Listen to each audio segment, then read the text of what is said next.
While resting on the bank of a swift-flowing stream in an uncharted section of the south-central African jungle, Tarzan and D'Arnot, Major Burton Ashley, Jeanette Burton, Dr. Wong Tai, and Terence O'Rourke are captured by a band of half-human giants. They escape and take to the river in a crude dugout. Carried around a bend, a precipitous wall of rock towering 100 feet above the stream confronts them. Crawling from cave-like openings with which the cliff is honeycombed are scores of the yellow savages. Yelling fiendishly, the half-human monsters scramble down the face of the precipice to congregate on the high banks of the river. Rushed forward in the fearful grip of the current, menaced on all sides by the yellow-skinned monsters, the dugout speeds straight and swift as an arrow toward a narrow black opening in the base of the wall.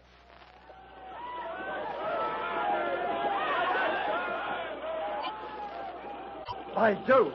We're going to hit that hole at tremendous speed. Watch out for rocks from overhead. They're going to drop them down on us. The rifles, speak, O'Rourke, Ashley, Wong, fire!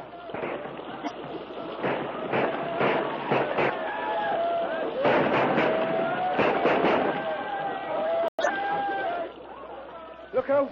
Here comes a rock as big as a house.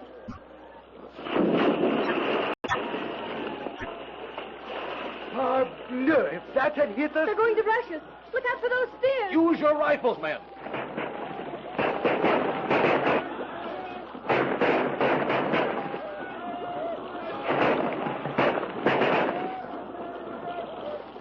Hey, all of you, duck your heads. Here comes the tunnel. Down in the bottom of the boat. Hold tight, Jeanette. If we don't get out. Goodbye, my dear.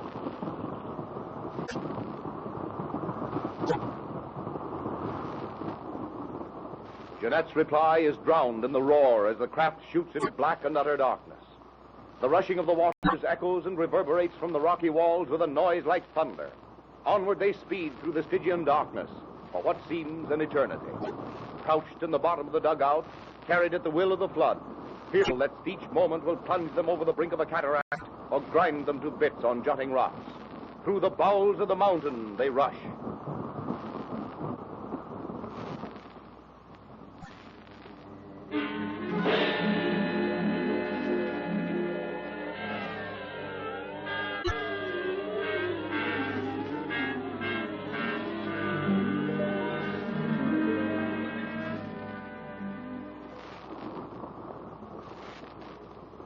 Right ahead. We're almost through. Hey, and that hole, it looks a long way from us. It looks like a pinpoint. We must be traveling at terrific speed. See how that opening is growing in size. I can see smooth water beyond. Oh, thank heaven. If we could only reach solid ground again. Hey, the sun was shining when we came in here. Look at that reflection on the water. It's not sunlight. The moon, O'Rourke. We've been in this tunnel a long time. Tarzan, have you any idea where we are? No more than you have, D'Arnot. That opening is pretty low. Better get down on the bottom of the boat again. We're going through in a second.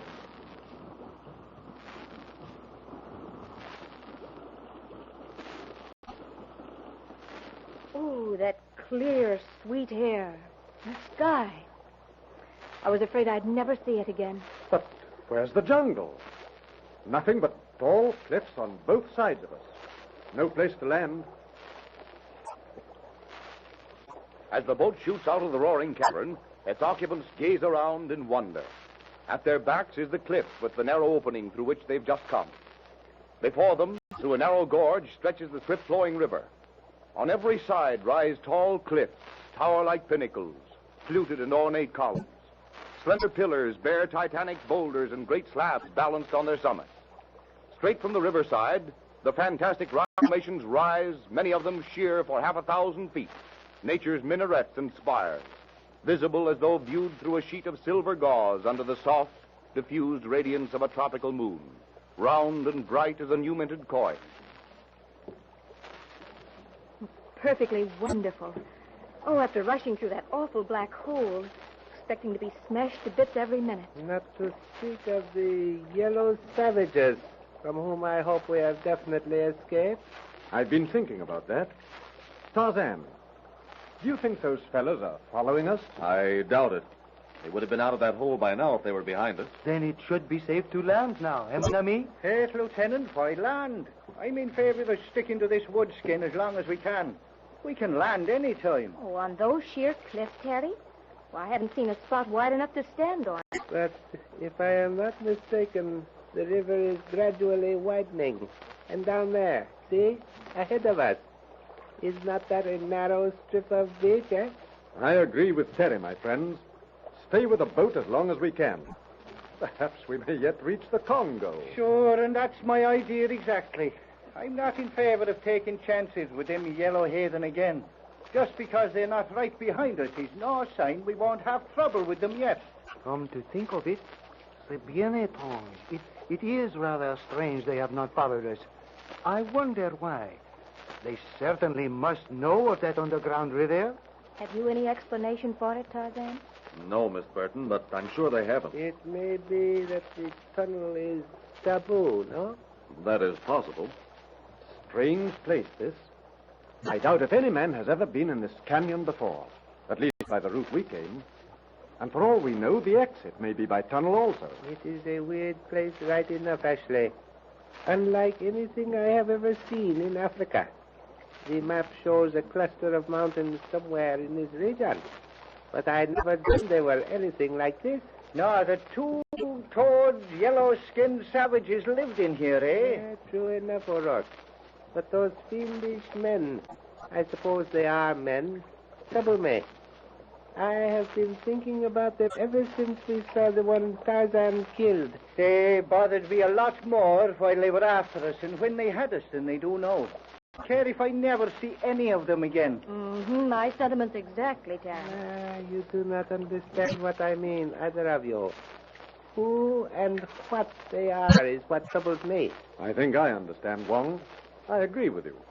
They certainly are not of recent origin. As a matter of fact, I'm firmly convinced that these creatures are survivors of the caveman. Vous pensez, the caveman, mon Yes. major? You saw the face of that cliff we passed under, honeycombed with caverns. Those savages live in them. Not only that, did you examine them closely while they had us back there on the river bank? But, major, the caveman, the Neanderthal man, par exemple, he was a much smaller creature. Lieutenant, but are we positive of that? There were undoubtedly tribes of giants such as these even then. Of course. These creatures are more like huge, hairless apes than men. Didn't you see the flat, low craniums, the long arms, the short legs? Wong, there's a marvelous field for investigation here. And for the sake of ethnology, I think we should Well, return. you ethnologists are welcome to investigate all you want to.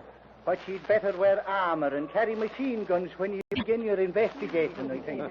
That may not be such a bad idea, Terry. Well, I have a much better idea, Uncle Jim. Stay as far away from them as possible. Ethnology won't suffer greatly, you know, by not knowing about those things. Me voilà, Tarzan. Look there. We are coming out into open country and jungle. The cliffs, they are dropping behind us. Yes. Listen.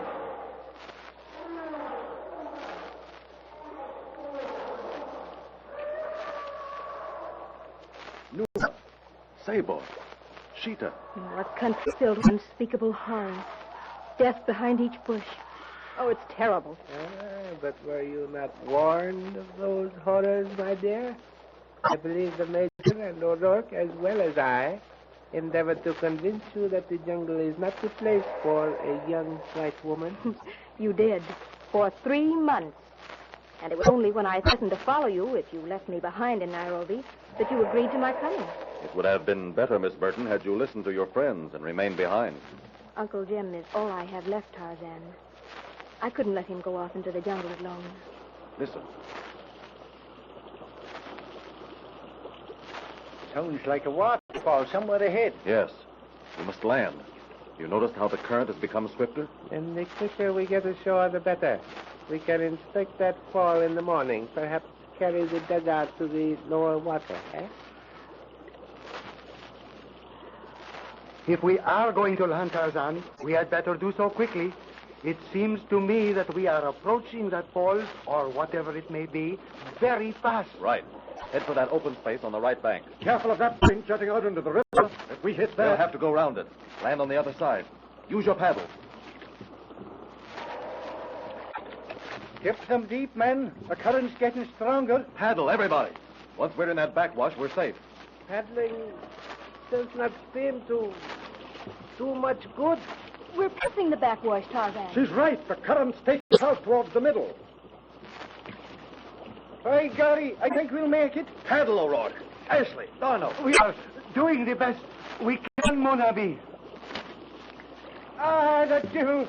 There goes my paddle, snapped off just above the blade. Are there any more in this dugout? Oh, here, take mine. We'll never make it, old chap. Don't give up. Use those paddles. No, pas possible. It is useless, Tarzan. We are so near the edge now that nothing but a miracle can save us. Look, Darno. Those limbs, branches out over the water. When we pass under them, I'm going to jump. Watch for me up ahead.